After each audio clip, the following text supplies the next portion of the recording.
जय हिंद दोस्तों, मैं अभिषेक यादव स्वागत करता हूँ आपके अपने चैनल स्टडी विद अभिषेक में। शुरू करते हैं सीरीज की आज की क्लास। देखते हैं आज का पहला प्रश्न। आपका पहला प्रश्न है आज का, भारतीय संविधान मान्यता देता है। आपके ऑप्शंस हैं ए केवल भारतीय अल्पसंख्यकों को, बी केवल धार्मिक अल्पसंख्यकों को, सी धार्मिक और भाषाई अल्पसंख्यकों को, या डी धार्मिक भाषाई और निर्जातीय अल्पसंख्यकों को। तो इसमें आपका सही ऑप्शन है ऑप्शन नंबर सी, धार्मिक और भाषाई अल्पसंख्यकों को। अगला प्रश्न देखते हैं, निम्नलिखित में से कौन सा कथन सही है। आपके ऑप्शंस हैं ए धन विधेयक लोकसभा में प्रस्तुत होता है, बी धन विधेयक राज्यसभा में प्रस्तुत होता है, या सी संसद के किसी भी सदन में प्रस्तुत किया जा सकता है, या डी यह लोकसभा में प्रस्तुत नहीं किया जा सकता है। इसमें आपका सही ऑप्शन है ऑप्शन नंबर ए, धन विधेयक केवल लोकसभा में प्रस्तुत किया जाता है, यानी और अदर ऑप्शन गलत है। धन विधेयक आपको लोकसभा के अलावा राज्यसभा में नहीं प्रस्तुत किया जा सकता है। अगला प्रश्न देखते हैं, आपातकाल के दौरान मौलिक अधिकारों का निलंबन कौन कर सकता है। आपके ऑप्शंस हैं ए संसद, बी राष्ट्रपति या प्रधानमंत्री, या सी डी लोकसभा। इसमें आपका सही ऑप्शन है ऑप्शन नंबर बी, राष्ट्रपति। यानी इमरजेंसी के टाइम पे जो आपका फंडामेंटल राइट हैं, इसमें कुछ फंडामेंटल राइट जो निलंबित किया जाता है वो केवल राष्ट्रपति के द्वारा ही निलंबित किया जा सकते हैं, अन्य किसी और के द्वारा नहीं। अगला प्रश्न देखते हैं, निम्न में से किस संवैधानिक संशोधन के द्वारा राष्ट्रपति को मंत्रिपरिषद की सलाह मानने के लिए बाध्य कर दिया है। आपके ऑप्शंस हैं ए 42वें संवैधानिक संशोधन, बी 45वें संवैधानिक संशोधन, सी 44वें संवैधानिक संशोधन, या डी 46वें संवैधानिक संशोधन। इस आपका सही ऑप्शन है ऑप्शन नंबर ए, 42वें संवैधानिक संशोधन। अगला प्रश्न देखते हैं, भारत के प्रधानमंत्री के विषय में निम्नलिखित कथनों में से कौन सही है। आपके ऑप्शंस हैं ए प्रधानमंत्री मंत्रिपरिषद का नाम मात्र का नेता है, बी प्रधानमंत्री मंत्रिपरिषद का वास्तविक नेता है, या सी वह संसद के प्रति उत्तरदायी नहीं है, या डी वह अपने मंत्रियों में से किसी को बर्खास्त नहीं कर सकता है। इसमें आपका सही ऑप्शन है ऑप्शन नंबर बी, प्रधानमंत्री मंत्रिपरिषद का वास्तविक नेता। यही कथन आपका सही है। अगला प्रश्न देखते हैं, संसद में शून्यकाल का समय है। आपके ऑप्शंस हैं ए सुबह 9 बजे से 10 बजे तक, बी सुबह 11 बजे से 12 बजे तक, सी दोपहर 12 बजे से 1 बजे तक, या डी सुबह 10 बजे से 11 बजे तक। इसमें आपका सही ऑप्शन है ऑप्शन नंबर सी, दोपहर 12 बजे से अपराह्न 1 बजे तक। अगला प्रश्न देखते हैं, भारतीय संघ की विधायी शक्तियाँ निहित होती हैं। आपके ऑप्शंस हैं ए राष्ट्रपति में, बी संसद में, सी प्रधानमंत्री में, या डी सर्वोच्च न्यायालय में। इसमें आपका सही ऑप्शन है ऑप्शन नंबर बी, संसद में। अगला प्रश्न देखते हैं, अनुच्छेद 14 व 19 में दिए गए मूल अधिकारों के ऊपर कुछ नीति निर्देशक तत्वों को प्राथमिकता देने हेतु अनुच्छेद 31C भारतीय संविधान में किस संविधान संशोधन द्वारा समाहित किया गया। इसमें आपके ऑप्शंस हैं ए 25वां संविधान संशोधन, बी 21वां संविधान संशोधन, सी 24वां संविधान संशोधन, या डी 31वां संविधान संशोधन। इसमें आपका सही ऑप्शन है ऑप्शन नंबर ए, 25वां संविधान संशोधन। अगला प्रश्न देखते हैं, भारत में संघ राज्य क्षेत्रों से राज्यसभा के लिए प्रतिनिधित्व की रीति तय करने हेतु संविधान द्वारा अधिकृत किया गया है। आपके ऑप्शंस हैं ए संसद को, बी उपराष्ट्रपति को, सी निर्वाचन आयोग को, या डी संबंधित संघ क्षेत्र को। इसमें आपका सही ऑप्शन है ऑप्शन नंबर ए, संसद को। अगला प्रश्न देखते हैं, राष्ट्रपति के कार्यकाल का प्रारंभ माना जाता है।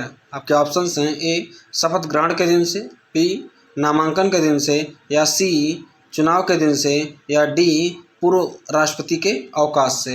इसमें आपका सही ऑप्शन है ऑप्शन नंबर ए, शपथ ग्रहण के दिन से। अगला प्रश्न देखते हैं, भारत के संविधान में निःशुल्क विधिक सहायता की व्यवस्था का प्रावधान अंततः स्थापित किया गया है। आपके ऑप्शंस हैं ए प्रस्तावना में, बी अनुच्छेद 39 क के रूप में, सी अनुच्छेद 43 क के रूप में, या डी अनुच्छेद 38 खंड 2 के रूप में। इसमें आपका सही ऑप्शन है ऑप्शन नंबर बी, अनुच्छेद 39 क के रूप में।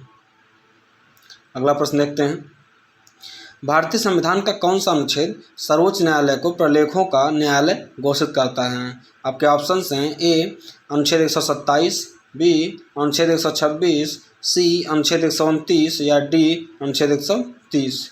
इसमें आपका सही ऑप्शन है ऑप्शन नंबर सी, अनुच्छेद 129। अगला प्रश्न देखते हैं।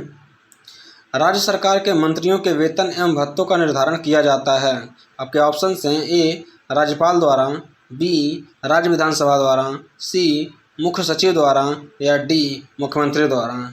इसमें आपका सही ऑप्शन है ऑप्शन नंबर बी, राज्य विधानसभा द्वारा। अगला प्रश्न देखते हैं। विधि जो कि किसी व्यक्ति के अधिकार का मनमाने या निरंकुश तरीके से उल्लंघन करता है। इसमें आपके ऑप्शन हैं ए अनियमित है, बी अवैधानिक है, सी विधिपूर्ण है या डी अयुक्तियुक्त है तथा न्यायालय उसको निष्प्रभावी कर सकता है। इसमें आपका सही ऑप्शन है ऑप्शन नंबर डी, अयुक्तियुक्त है तथा न्यायालय उसको निष्प्रभावी कर सकता है। अगला प्रश्न देखते हैं।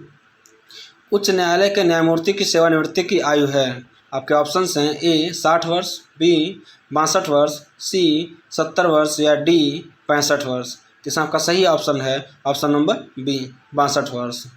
यानी हाई कोर्ट के जज होते हैं वो 62 साल में रिटायर होते हैं, जबकि सुप्रीम कोर्ट जो उच्चतम न्यायालय है उनके जजों की रिटायरमेंट की एज 65 यानी 65 वर्ष की होती है। अगला प्रश्न देखते हैं। भारतीय संविधान में संशोधन के लिए विधेयक लाया जा सकता है। आपके ऑप्शन हैं ए केवल राज्यसभा में, बी केवल लोकसभा में, सी भारत के सर्वोच्च न्यायालय में या डी या तो लोकसभा में या राज्यसभा में। इसमें सही ऑप्शन है ऑप्शन नंबर डी, या तो लोकसभा में या तो राज्यसभा में। यानी संविधान संशोधन का जो विधेयक है वो राज्यसभा और लोकसभा दोनों में से किसी सदन में लाया जा सकता है। अगला प्रश्न देखते हैं। भारतीय संविधान को मूल रूप से कितने भागों में विभाजित किया गया है। आपके ऑप्शन हैं ए 16 भाग, बी 22 भाग, सी 20 भाग या डी 24 भाग। इसमें आपका सही ऑप्शन है ऑप्शन नंबर बी, 22 भाग। अगला प्रश्न देखते हैं। प्रस्तावना हमें स्वतंत्रता देती है। आपके ऑप्शन हैं ए विचार, अभिव्यक्ति, सम्मेलन, संघ, भ्रमण, निवास एवं आजीविका की, बी विचार, अभिव्यक्ति, विश्वास, धर्म व उपासना की स्वतंत्रता, सी अभिव्यक्ति, निशस्त्र सम्मेलन, संघ बनाने, निर्बाध भ्रमण एवं निवास करने की स्वतंत्रता, डी भाषण व अभिव्यक्ति, सम्मेलन, संघ, भ्रमण, निवास एवं आजीविका की स्वतंत्रता। इसमें आपका सही ऑप्शन है ऑप्शन नंबर बी, यानी विचार, अभिव्यक्ति, विश्वास और धर्म की उपासना की स्वतंत्रता हमें प्रस्तावना हमें प्रदान करती है। अगला प्रश्न देखते हैं। भारत में उपराष्ट्रपति के निर्वाचन से संबंधित विवाद को कौन तय करते हैं या करता है। इसमें आपके ऑप्शन हैं ए राज्यसभा उपाध्यक्ष, बी उच्चतम न्यायालय, सी निर्वाचन आयोग या डी राष्ट्रपति। इसमें आपका सही ऑप्शन है ऑप्शन नंबर बी, उच्चतम न्यायालय। अगला प्रश्न देखते हैं। लोकसभा का कार्यकाल। आपके ऑप्शन हैं ए कभी नहीं बढ़ाया सकता है, बी एक बार में 6 महीने तक के लिए बढ़ाया जा सकता है, सी आपातकाल की घोषणा के दौरान एक बार में 1 वर्ष तक बढ़ाया जा सकता है या डी आपातकाल की घोषणा के दौरान एक बार में 2 वर्ष तक के लिए बढ़ाया जा सकता है।